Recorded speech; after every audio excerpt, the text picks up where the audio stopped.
అయిపోయింది. అందుకే యుద్ధ ప్రలాపనలో. ఎంజీరావు గారు, పాకిస్తాన్లో ఉన్న అంతర్గత రాజకీయ అస్థిరత, అనిశ్చితి, ఆసిఫ్ మునీర్ లాంటి వాళ్ళ మాటలకు కారణంగా మనం చూడొచ్చా?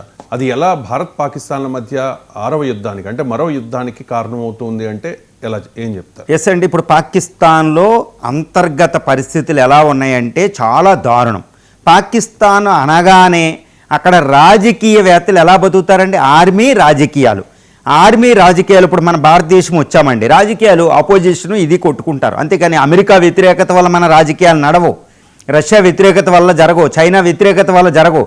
కానీ పాకిస్తాన్ చరిత్ర ఏం చెప్తుందంటే గత 1947 నుంచి 2025 వరకు 75 సంవత్సరాలుగా పాకిస్తాన్లో 40% సమయం ఆర్మీ పాలనలో ఉంది. అక్కడ ప్రజాస్వామ్యం లేదు. ఇప్పుడు అక్కడ కొయిలేషన్ గవర్నమెంట్ నడుస్తుంది. అక్కడ ఏముంది? అక్కడ అంతర్గత రాజకీయ పరిస్థితులు దారుణంగా ఉన్నాయి. ఏ విధంగా ఉన్నాయంటే అక్కడ ఆర్మీ జనరల్ అసిం మున్నీర్ ఇతను ఏంటంటే మళ్ళా ఆర్మీ తిరుగుబాటు చేసి అధ్యక్ష స్థానంలో రావాలని పెట్టుకున్నాడు. అది టార్గెట్ పెట్టుకున్నాడు. ఈ అసిం మున్నీర్కి ఫీల్డ్ మార్షల్ అనే బిరుదు వచ్చింది. ఇప్పుడు వెళ్ళాలి కాబట్టి అటు చైనా వెళుతున్నాడు, అటు అమెరికా వెళుతున్నాడు. మీరు మాకు సపోర్ట్ చేయమని అడుగుతాడు. ఎప్పుడు మామూలే. ముషరఫ్కి అమెరికా సపోర్ట్ చేస్తే ఆయన అధ్యక్ష స్థానంలోకి వచ్చాడు. జియా ఉల్ హక్కి అమెరికా సపోర్ట్ చేసింది. అంతకుముందు ఆయూబ్ ఖాన్కి అప్పుడు అమెరికా సపోర్ట్ చేస్తే వాళ్ళు అధ్యక్షులు అయ్యారు. ఇప్పుడు 4వ తరం అసిం మున్నీర్ అధ్యక్ష స్థానంలోకి రావాలి. ఇటు పాకిస్తాన్ నుంచి మనకి రిపోర్ట్లు వస్తున్నాయి. ఇప్పుడు కానీ Asif Ali Zardari Pakistan Peoples Party Bilawal Bhutto father అధ్యక్షుడిగా ఉన్నాడు. ఆ స్థానంలోకి అసిం మున్నీర్ వెళ్ళాలంటే ఏం చేయాలి? ఆర్మీ తిరుగుబాటు చేయాలి.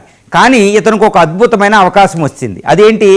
ఆర్మీ తిరుగుబాటు అనే అపవాదు లేకుండానే అధ్యక్ష స్థానంలోకి వెళ్ళాలని అసిం మున్నీర్ టార్గెట్ పెట్టుకున్నాడండి.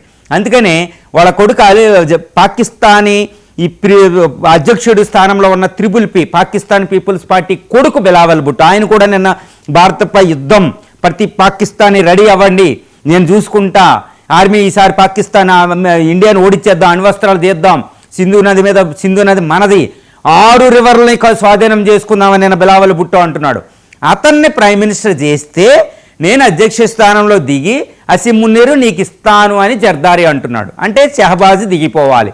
చూడండి, ఆర్మీ తిరుగుబాటు లేకుండానే అసిం మున్నీర్ అధ్యక్షుడిగా, ఈ జర్దారీ ప్రస్తుత అధ్యక్షుడి స్థానం దిగి వాళ్ళ కొడుకుని ప్రైమ్ మినిస్టర్ పెడతారు. అంటే షహబాజ్ని దించేస్తారు. అందుకే షహబాజ్ షరీఫ్ని రానివ్వకుండా ఈయన చైనా, అమెరికా విజిట్ చేస్తున్నాడు. ఇది ఇది పాకిస్తాన్ అంతర్గత రాజకీయ పరిస్థితులు. ఇలా వెళ్ళాలంటే ప్రజలు ఇప్పుడు కొట్టుమిట్టాడుతున్నది వాటర్ లేకుండా. అసిం మున్నీర్ ఏమంటున్నాడు? నేను అధ్యక్ష స్థానంలోకి వచ్చి వాటర్ తెస్తా, భారత్ యుద్ధం చేస్తా అంటున్నాడు. బిలావల్ భుట్టో కూడా 6 రివర్లను కూడా స్వాధీనం చేసుకుంటా, అంటే జమ్మూ అండ్ కాశ్మీర్ తీసేసుకుని ఇండస్ నుంచి ఈ కింద సట్లేజ్, రావి, బియాస్, జీలం ఈ నదులన్నీ నేను ఆక్యుపై చేసేస్తానని బిలావల్ భుట్టో అంటున్నాడు. చూసారు ఎలా ఉంది? అంటే ఏంటి?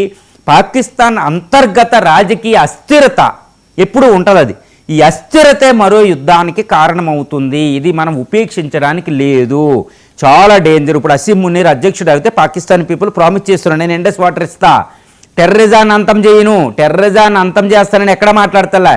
ఇండియా పెట్టిన కండిషను డిస్కషన్ చేయని అడుగుతలే, నేను యుద్ధమే చేసేస్తా, భారత అసలు పాకిస్తాన్ మునిగిపోయేలా ఉంటే నేను ప్రపంచాన్ని సగం నాతో పాటు తీసుకుపోతా అని అమెరికా గడ్డ మీద చెప్పాడంటే, ట్రంప్ వైట్ హౌస్ నుంచి చెప్పాడంటే మాటలు కాదు. బిలావల్ భుట్టో రెచ్చిపోతున్నాడు. కాబట్టి భారత పాకిస్తాన్ల మధ్య మరో యుద్ధానికి రంగం సిద్ధమైపోయింది. ఇది ఉపేక్షించడానికి లేదు. ఎందుకంటే అసిం మున్నీర్ ఇంకా అధ్యక్షుడు అవ్వడం తథ్యం, బిలావల్ భుట్టో ప్రైమ్ మినిస్టర్ అవ్వడం తథ్యం. ఆర్మీ అంతా వాళ్ళ తరపునుంది. పాకిస్తాన్ ప్రజలు విలవిలలాడిపోతున్నారు. వాళ్ళకి నీళ్లు కావాలి, వాళ్ళు నీళ్లు తెచ్చేవాడు వెనకాల వాళ్ళు సపోర్ట్ చేస్తారు. అందుకని టెర్రరిజాన్ని అంతమవ్వాలని పాకిస్తానీ ప్రజలు కోరుకుంటున్నారు. పాకిస్తానీ ప్రజలు భయంకరమైన తిరుగుబాటు ధోరణితో ఉన్నారు. ఇవి చూడండి, ఈ అధ్యక్షుడు ఫ్యామిలీ మెంబర్ని పంజాబ్ ప్రావిన్స్లో ప్రజలు రాళ్లతో కొట్టారు. ఓకే, పంజాబు అదేవిధంగా సింధు ప్రావిన్స్ల మధ్య ఇండస్ వాటర్ వల్ల అంతర్యుద్ధం నడుస్తుంది. బలూచిస్తాన్లో మనకు తెలుసు, నార్త్ వెస్టర్న్ ఫ్రాంటియర్ ప్రావిన్స్లో తెలుసు, ఆఫ్ఘన్ బోర్డర్లో మనకు తెలుసు.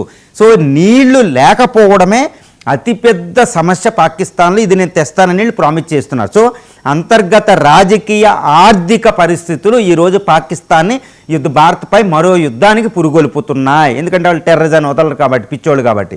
సో వాళ్ళ దగ్గర అణ్వస్త్రాలు అనే వెపన్లే ఈరోజు మన మీద ప్రయోగించారు.